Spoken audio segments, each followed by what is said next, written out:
this great voice actor or a great actor period of the time. Well, yeah, I have. And him resonate with the Valjean character.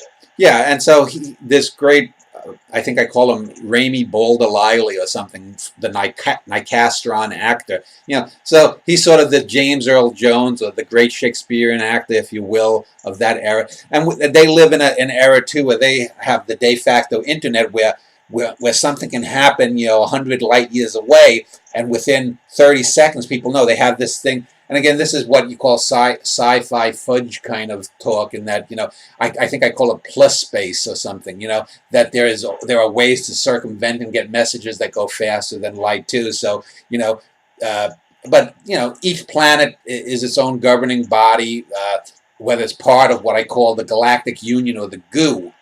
That's what the residents call it colloquially, the goo, the GU, the Galactic Union. That's the equivalent of the Foundation or the Empire or the Federation, whichever sci-fi world you're going to live in. Here it's called the Galactic Union or just the goo. And so the goo there are two terms that are used almost interchangeably. There's the human bubble, which is where all the humans live as it's expanding out. But some of these planets are independent states, or they are unaligned states. Some of them are run by the Mulists, some are by other ones. Some seem to be worlds controlled by a few organized crime cartels. You know, I figure organized crime is going to flourish there. And this gets into one of the things that I mentioned last time, is that I didn't set about to do it. I just found out, you know, a third or 40, 50% of the way that this wasn't just a sci-fi book, but this was also a dystopian novel.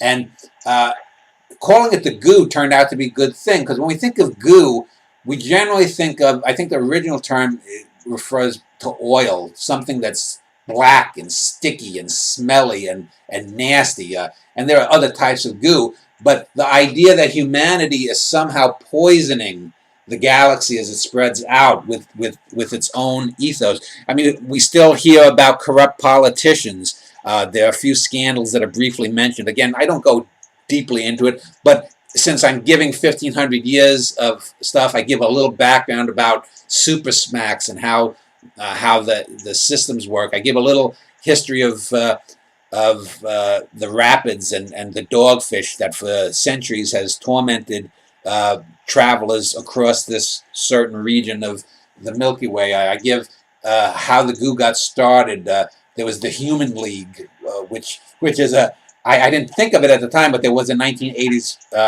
synth pop band called the Human League too, which someone could probably read something into that.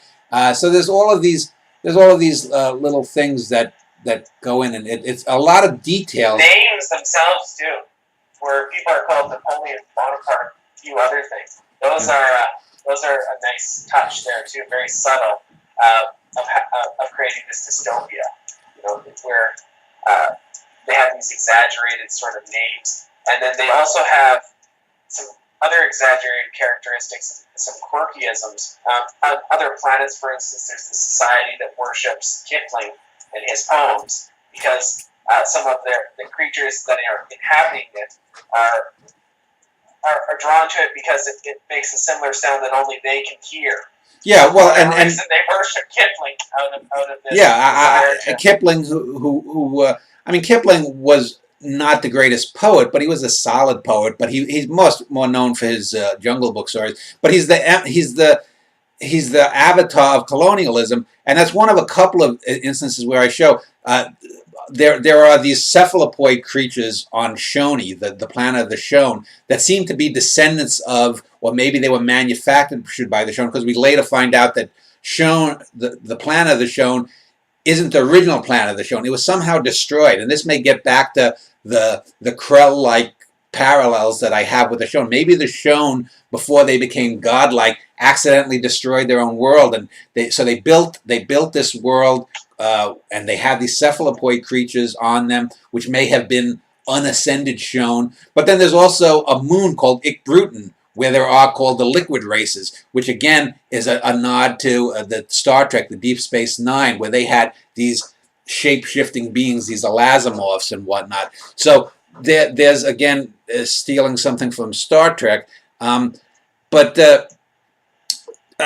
there's that, and then there's also in the history I have the planet called Nigerania, and Nigerania is inhabited by these blob-like creatures that eat the rock. Again, this is from the original series of Star Trek, where they have these creatures that tunnel through rock. And I said, well, wouldn't it be interesting? Because it's a world that was named after some scientific woman that never stepped foot on Pomeranz Prime or something. A Dr. Pomeranz, a woman from a century or two earlier, and the blobs call themselves niggers in 34th or 35th century English. Well, no, actually, it would have been about 1,000 years earlier, because they were one of the first creatures that were accidentally wiped out by the humans. So the humans, as they're expanding, have now come to a point where like I said, race doesn't matter, sexuality doesn't matter, religion doesn't matter.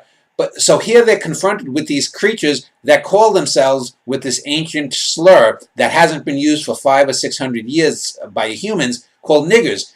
And they're offended if they are not called niggers. They don't want to be called Niggeranians, because for them, and I give a little pseudo thing that their name derived, that the planet is formed by them. Therefore, to call them Niggeranians would say that they were underneath the planet, whereas they see themselves as over the planet. They end up dying, however, and the GU Council, the de facto UN of this era, basically adopts a thing where they say, well, we'll call them niggers, but the nigger has to be with a capital N to distinguish the niggers of Niggerania from the nigger ancient human slur against black people.